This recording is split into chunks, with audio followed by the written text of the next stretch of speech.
La mejor conversación y las ideas más relevantes. Esto es el panelazo de www.copano.news. En La Clave 92.9. Son las 8:40 de la mañana, estamos con todo el análisis, les invitamos a participar de esta mesa de noticias abierta, en esta batalla contra la desinformación, con mucha cautela, con mucha perspectiva, están nuestros panelistas para poder conversar esta mañana, Seba. Conmoción nacional por la muerte del cabo primero Daniel Palma Yáñez, tercer carabinero muerto en 23 días y mártir 1233 de la institución de carabineros, tiene en vilo al país, movilizado y en debate a las fuerzas políticas. Y para conversar de este tema, tenemos con nosotros a tres panelistas de diferentes ámbitos. Tenemos a Pilar Lizana, investigadora de Athena Lab. Tenemos a la politóloga de la red de politólogas, Javiera Arce, desde el Reino Unido. Y tenemos al abogado Álvaro Valenzuela Mazo acá con nosotros en el estudio. Pilar, Javiera, Álvaro, muy buenos días. Buenos días. ¿Cómo están? Bien, ¿cómo están? Estamos ahí con Pilar y con con Javiera. ¿Es un estado de conmoción nacional? Quiero partir por tu perspectiva, Pilar. Bueno, sí hay conmoción nacional, sí va a haber preocupación porque lo que está pasando hoy día con Carabineros ya no es algo novedoso, en el sentido de que ya van más de 1000 mártires de Carabineros, la manera en que estos hechos ocurren y finalmente la forma en la que la delincuencia se está aproximando a las instituciones. Porque no olvidemos que hoy día hablamos de Carabineros, pero Carabineros es una de las muchas instituciones que permiten el desarrollo saludable de una democracia y en ese sentido no podemos permitir que este tipo de hechos siga sucediendo. Javiera, desde Reino Unido, tu perspectiva. Bueno, buenos días, buenas tardes acá. Saludar a la familia del carabinero que acaba de fallecer. Fue un hecho muy extraño. Yo me desperté un poco temprano, como a las 6 y algo de la mañana, y justo vi la nota cuando ya se habían anunciado su fallecimiento. Me parece que va a haber repercusiones bien complejas en términos políticos de este tema, porque lo que yo vi hasta dentro de este transcurso de mi mañana han sido aprovechamientos políticos bien complejos de parte de algunos más exaltados de la oposición, y creo que este tema hay que de verdad tratarlo con cabeza muy fría, porque si vamos a empezar a pedir estados de excepción y otras medidas, esto puede traer repercusiones mucho más fuertes y pueden hacer colapsar finalmente las instituciones, sobre todo. Y también al presidente, ojalá que sus coaliciones esta vez actúen a la altura para que podamos tomar una decisión, y ojalá que la oposición también se sume a esto y puedan en conjunto hacer una mesa de seguridad con un diseño ya más claro sobre esta política pública que tanto requiere el país. Valenzuela Mazo, buenos días. Hola, buenos días a todos. Bueno, yo creo que acá hay tres hechos. Primero está un hecho humano, que es el sensible fallecimiento de Daniel Palma. Hay un hecho social, que es la sensación en la población de que la delincuencia está fuera de control, y por eso los tres asesinatos de Carabineros son un símbolo totémico casi del fenómeno. Y también hay un hecho político, que es lo que ya hemos hablado acá en ocasiones anteriores, que hay un gobierno que adolece de credibilidad, y credibilidad en un doble sentido. Credibilidad en el sentido por parte de la población de que el gobierno simplemente no está interesado en defender a Carabineros, que son relatos que ayer fueron dichos espontáneamente por las personas que estaban en la posta central en torno a la... En ese tiempo, con ese entonces el carabinero estaba grave en la poste, y finalmente también hay un hecho de que, por así decirlo, en términos coloquiales, el gobierno no se la puede. Entonces yo creo que hay que estar atento a eso, y obviamente hay una oposición deseosa de pegarle al gobierno, y a la vez hay dos oposiciones, una de Republicanos y una de Chile Vamos, y bueno, como hemos comentado antes también, Chile Vamos también va a pegar porque no quiere ser desbordado por Republicanos. A grandes rasgos ese es el escenario que yo percibo. En ese contexto, en este momento se está planteando un escenario de estado de excepción por parte de una serie de autoridades. La pregunta para todos ustedes, ¿es una buena idea? ¿Es algo que tenga resultados? Pilar. Primero, yo con respecto a eso quiero decir que los estados de excepción son excepcionales, como su nombre lo dice. No podemos vivir permanentemente en estados de excepción, tampoco podemos normalizarlo. Y lo que necesitamos hacer, más que empezar a a poner estados de excepción en distintas partes del país porque estamos viviendo una crisis de seguridad, es realmente trabajar en serio en lo que necesitamos hoy día y más adelante para superar esta crisis y para poder desarrollar políticas de estado de seguridad. Porque la seguridad, al igual que la política exterior y la política de defensa, son políticas de Estado. Acá, cuando Javier hablaba de aprovechamientos políticos, eso no puede pasar. Tampoco puede pasar que la ideología, en el fondo, prime sobre la respuesta a la seguridad, más allá de si estamos en una vereda o en otra vereda. Porque la seguridad acá es algo que tenemos que construir entre todos y que las medidas que se desarrollen hoy día tengan... Y por otro lado, acá hay que mirar también bien los hechos, tanto el caso, y acá voy a repetir lo que dice guía espiritual Rocío Cepeda, que es nuestra amiga del panelazo también, de los domingos.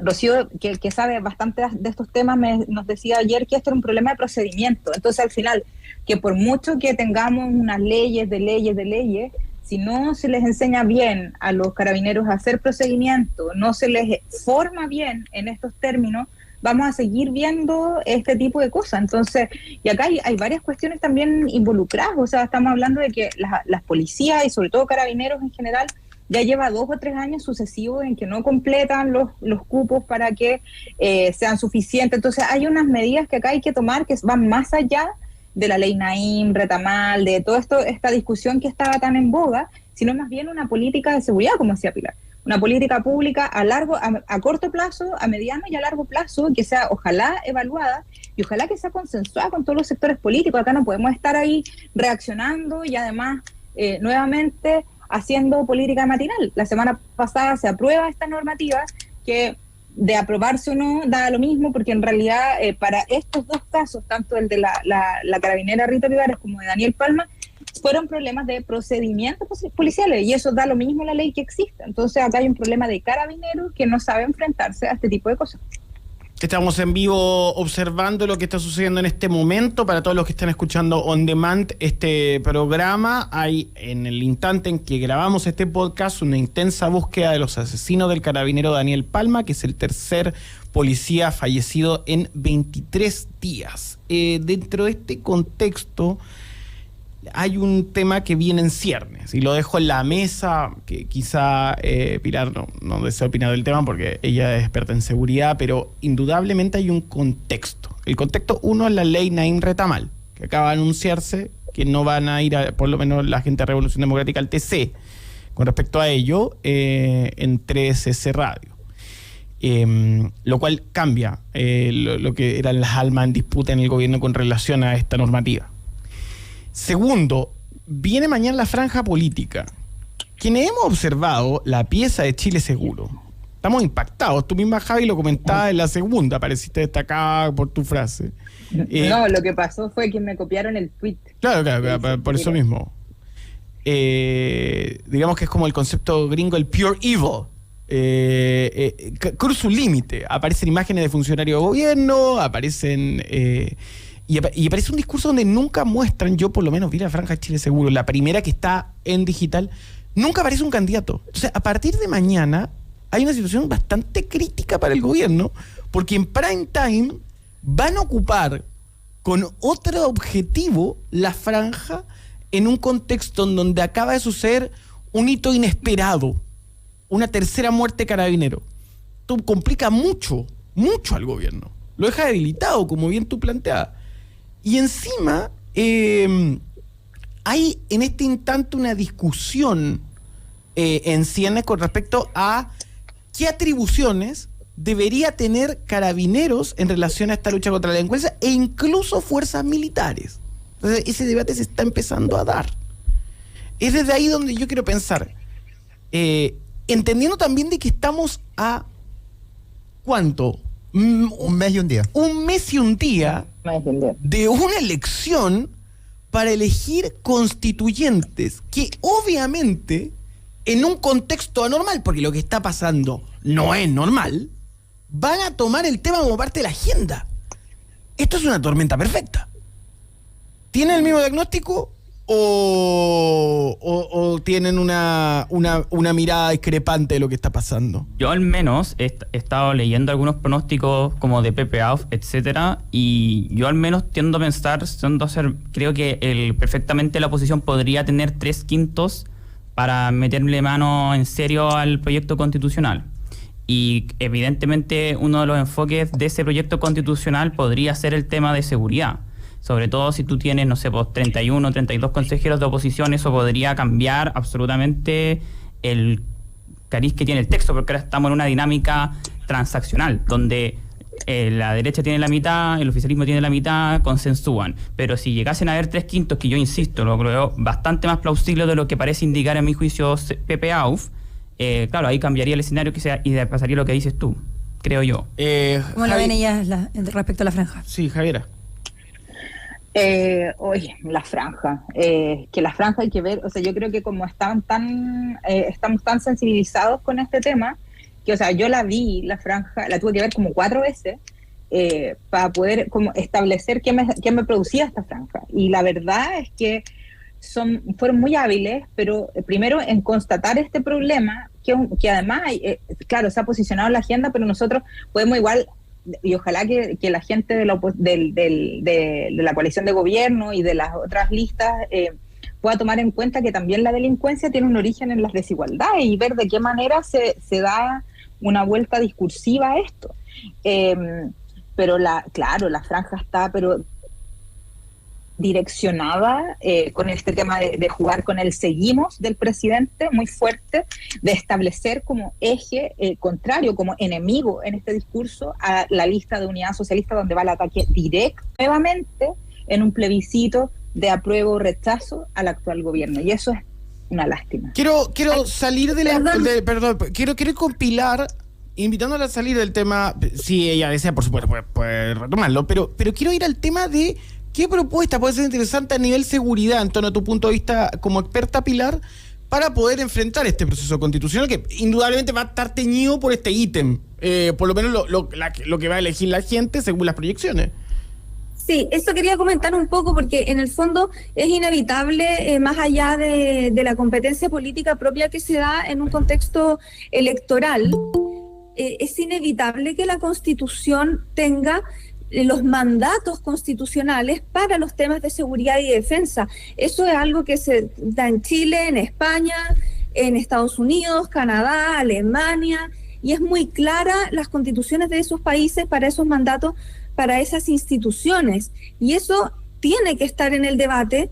Hoy día estamos en una crisis de seguridad, por lo tanto va a estar mucho más presente en el debate, pero es muy importante que ese debate se dé, que las instituciones tengan su mandato constitucional y que tengamos muy normado el marco que nos entrega la Constitución para el desarrollo de las instituciones de seguridad y de defensa, porque no hay que olvidar que acá quien tiene el monopolio de la fuerza para proteger a los ciudadanos es el Estado, y el Estado lo tiene a través de sus instituciones, y la Constitución lo que viene a entregarnos es ese mandato constitucional para esas instituciones. Entonces, estamos en un contexto que se privilegia el debate. Efectivamente, lo que pasó ayer mueve aún más la aguja en cuanto a la conversación de seguridad, pero es un debate que sí o sí hay que tenerlo en la Constitución, porque estas son instituciones fundamentales para el desarrollo del Estado, pero son instituciones que deben tener sus normas, sus leyes, sus reglas, sus procedimientos, sus entrenamientos permanentes actualizados para poder responder de la mejor manera posible a las amenazas y a los desafíos de seguridad que tenemos hoy día. Si no tenemos actualizados esos entrenamientos, tampoco estamos protegiendo a esas instituciones. Entonces, ahí todo ese debate se tiene que dar y se tiene que dar en paralelo a la competencia política que viene con una campaña electoral en el fondo. Claro, o sea, hay una situación, digamos, en este momento, y lo hemos reiterado durante todo el programa, fuera de la normalidad. Quiero hacerte una pregunta, Pilar. Y con esto quiero cerrar en tu expertise. ¿Hay falta de carabineros? Porque uno podría llegar a pensar de que eso podría impulsar un estado de excepción. Mira, yo no soy muy amiga de los estados de excepción. Sí. No, lo diste claro y todos estamos como de acuerdo, pero hay un factor clave acá. ¿Faltan Sí, policías? ¿Por eso mira, mismo se insta este escenario? ¿O pueden hacer de la cabeza de los políticos, miren, a falta de policía, estado de excepción en la región metropolitana para apoyar con otras unidades este contexto? ¿O eso es empujarlo a un punto demasiado volátil?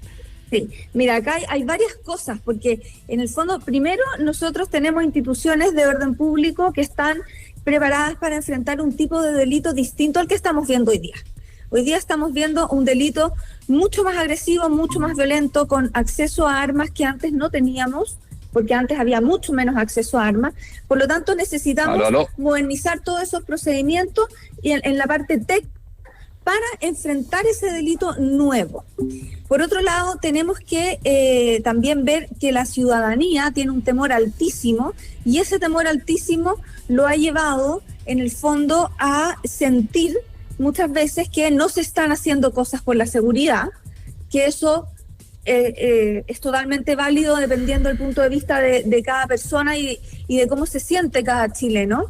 Pero acá lo más importante es desarrollar, creo que lo comentábamos, lo dijiste tú, Javiera, desarrollar una estrategia de seguridad que nos genere resultados que sean sostenibles en el tiempo. Esto va a ser largo, no es de un día para otro. Entonces también hay que construir un mensaje hacia la población de qué es lo que se está haciendo, cómo se está haciendo, qué es lo que esperamos, cuál es la política pública de seguridad que estamos diseñando, cómo la vamos a evaluar, qué es lo que va a pasar después de esa evaluación, porque mientras se construye ese mensaje, se construye ese relato, también vamos entregando información a la población para saber realmente lo que está pasando, Pilar. Y nos vamos un poco alejando de ese sentir de que no se está haciendo nada, un relato, de que esto una está construcción. desbordado. Claro, Pilar, 9 de la mañana. Quiero agradecerle a todos los columnistas que han dado hoy. Tenemos Vamos a que ver hacer cómo avanza. pase. Vamos a Sí. ver cómo avanza la jornada. Todo el mundo se está preguntando a qué hora también se le habla del presidente Boric. Sí, eso debería O a la suceder de ministra. acá a mediodía. Y quiero agregar algo? Javiera, te voy a pedir lo siguiente. Sí. Estamos en vivo, tenemos que hacer el pase con la gran María Elena Dressel y su equipo con clave Morse. Y te invito mañana que estés conmigo en twitch.tv